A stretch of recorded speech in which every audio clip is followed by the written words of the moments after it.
Bom dia, pessoal. Vamos de BTC na manhã dessa terça-feira, 11 de julho. Agora na Espanha, 10 horas e 26 minutos.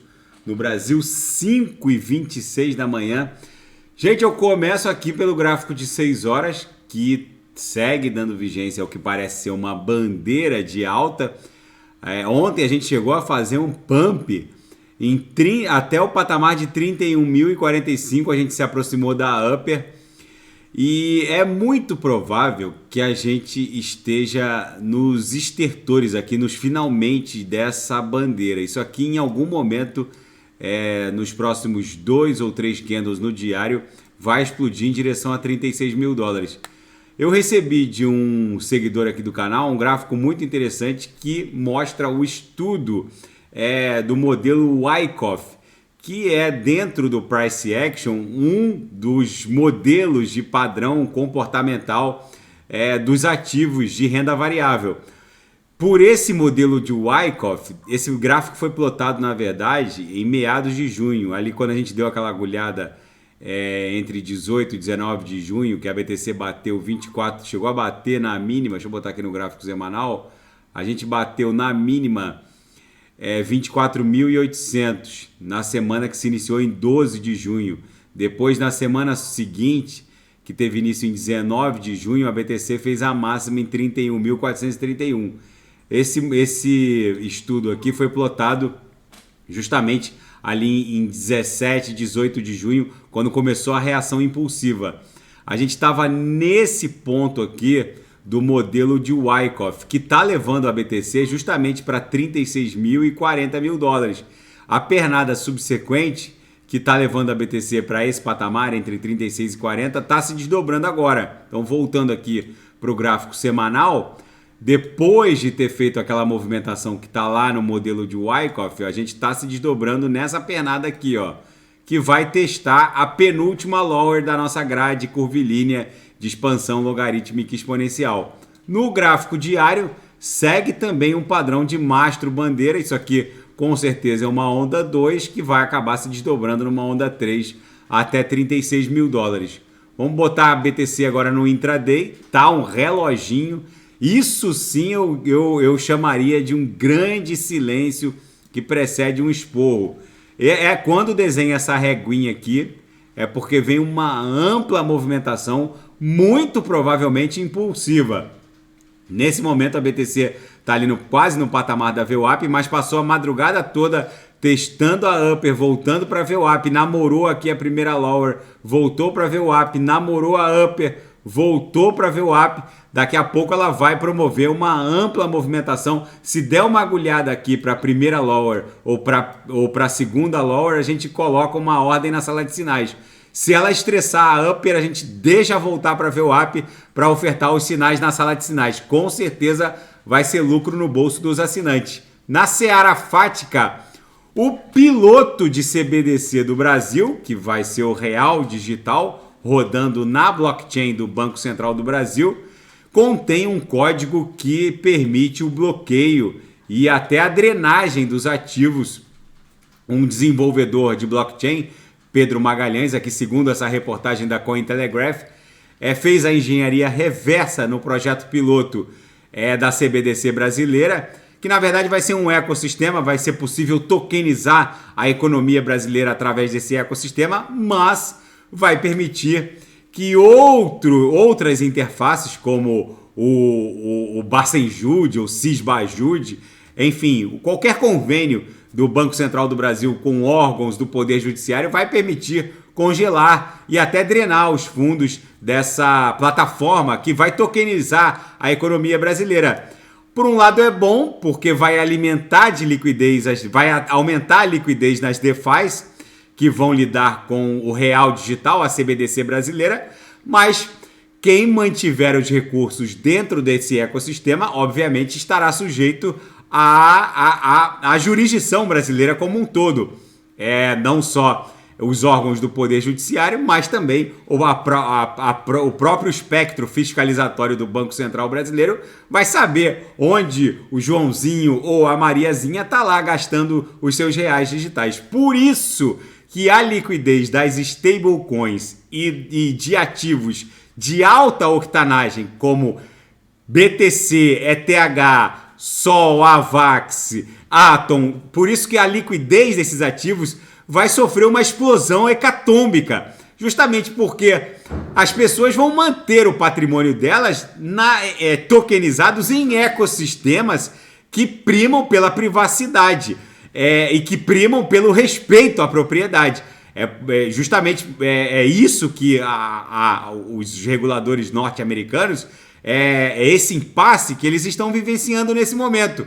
A SEC tenta regulamentar uma indústria sobre a qual ela não tem jurisdição. Não é possível regulamentar um protocolo, um software, como o Departamento de Justiça norte-americano fez com o Tornado Mixer. Enfim, são protocolos, são códigos, são softwares que não são passíveis de uma regulamentação, como acontece com o mercado de capitais como um todo. E a SEC norte-americana também está sendo alvo de duras críticas, agora por mais uma entidade, mais uma instituição de investimentos, a Paradigma.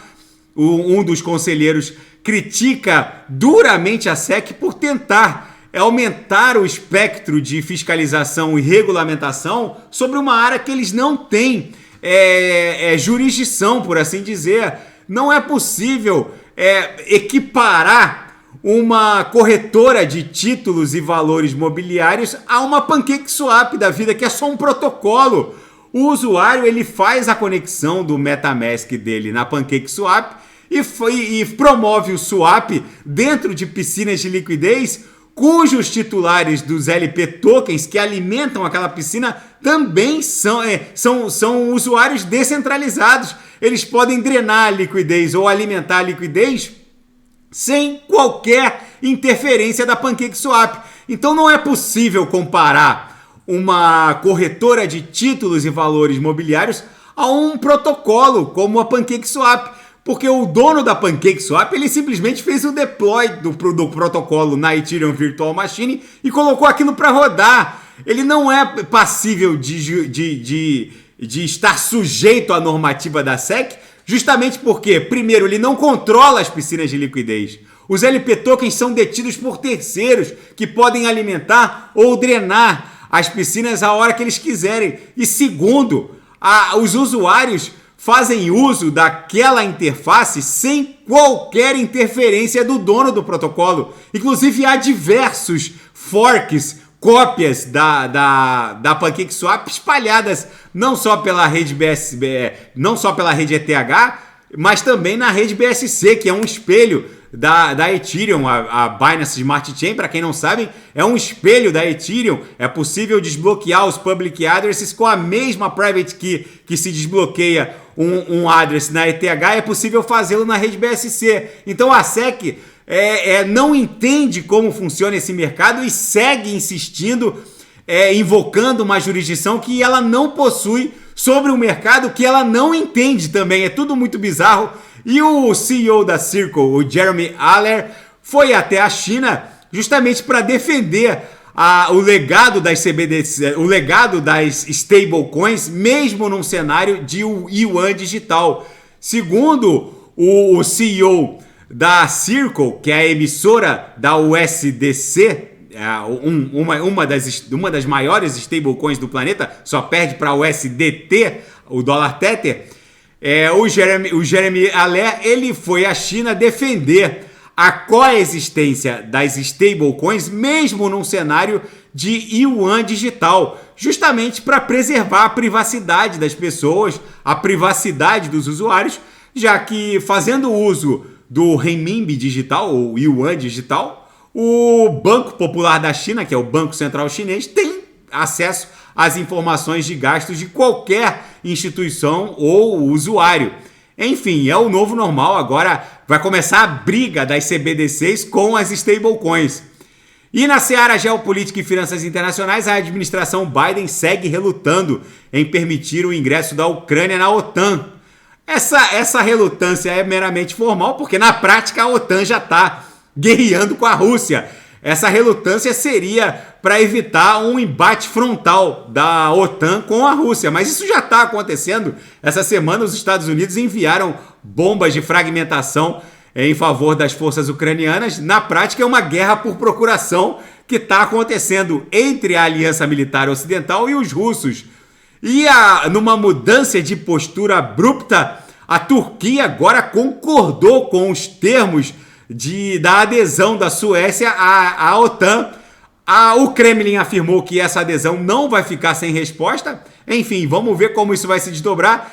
E o grupo Wagner, que vai se consolidando como uma força auxiliar do Kremlin. Agora, as forças russas têm controle sobre os mercenários, vão seguir atuando na África. O Kremlin está disposto a permitir que o grupo de mercenários Wagner, liderados pelo Prigozhin, que agora parece que voltou a ter boas relações com o Kremlin, vai continuar com as suas extensas operações na África, principalmente na República Centro-Africana, da qual o Kremlin não quer perder o controle sobre as operações. Enfim, gente, a BTC aqui no gráfico de 6 horas segue acumulando nesse padrão de modelo comportamental de Wyckoff. A gente está nessa pernada em direção a 36 mil dólares. Daqui a pouco eu volto.